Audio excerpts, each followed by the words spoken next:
L'éducation est notre dossier ce soir. Comment un enfant apprend-il à lire, à écrire ou à compter? Que se passe-t-il dans son cerveau?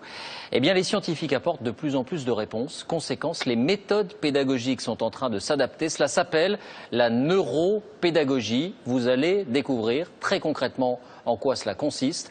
Dossier signé Jennifer Nock, Florian Lemoyle. On va mettre les bandeaux. Cela ressemble à une partie de Colin-Maillard. Moi, je vois tout noir ici. Super. Alors, quand vous ne voyez plus rien, vous mettez vos mains sur les genoux et je vais vous installer les cases. Et pourtant, c'est un cours de lecture. À tâtons, ces élèves de maternelle apprennent à lire avec leurs doigts. En plus de leurs yeux ou de leurs oreilles, ils utilisent le toucher. À trouver la lettre L. Tu as reconnu le tracé alors? Je pensais que c'était celle-ci, alors je l'ai touchée et je sais. Tu as eu de la chance, c'était la première. Cette méthode bouscule les codes. Et pourtant, elle aide les enfants à mieux apprendre.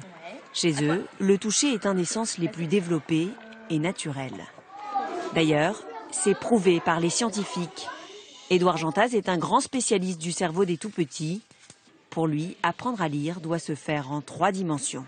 Le grand défi pour les enfants de grande section maternelle est de comprendre le lien entre la forme visuelle d'une lettre, qui est traitée dans les zones visuelles, avec le son correspondant qui sont traités dans les zones auditives. Pour faciliter cette association, on rajoute le toucher de cette façon à améliorer cette connexion entre la forme visuelle de la lettre et son son correspondant.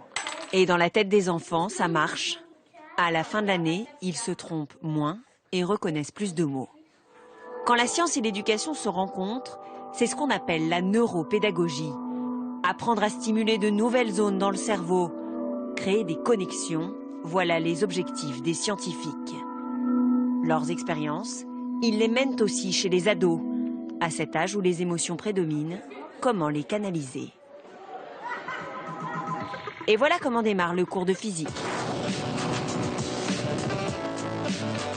Les réactions chimiques, comme au cinéma, sur grand écran et en musique.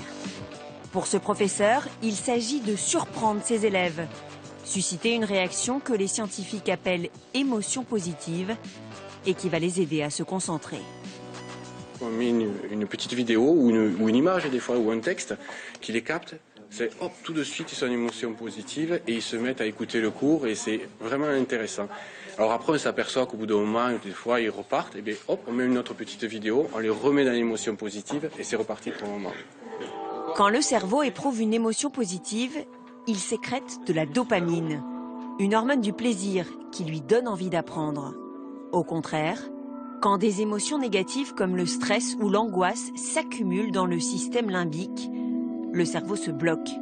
Les informations ne circulent plus jusqu'au cortex préfrontal, là où se trouve notre mémoire profonde et notre capacité à raisonner. Le texte, traduis-le avec tes images, tes associations et tes images. Inutile donc de faire peur aux élèves. Au contraire, la neuropédagogie utilise des techniques de mémorisation plus efficaces. Dans ce cours de français parfaitement normal, les premières étudient le rouge et le noir de Stendhal. Mais ici, pas de plan linéaire, pas de par cœur. Les ados fonctionnent par association d'idées pour tracer une carte mentale. J'ai fait un petit dessin pour montrer un œil, pour que je me rappelle que c'est le regard.